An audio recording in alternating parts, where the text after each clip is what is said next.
కూరగాయల్లో కాకరకాయ చాలా మంచిదని సైంటిఫిక్గా ప్రూవ్ చేయడం జరిగింది. కాకరకాయ అంటే చేదు కాబట్టి చాలామంది దీన్ని పెద్దగా ఇష్టపడరు.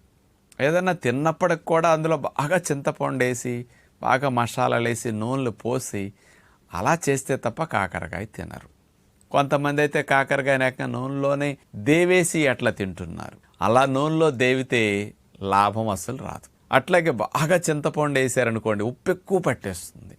దీనివల్ల కఫం ఇంకా రెట్టింపు అవుతుంది.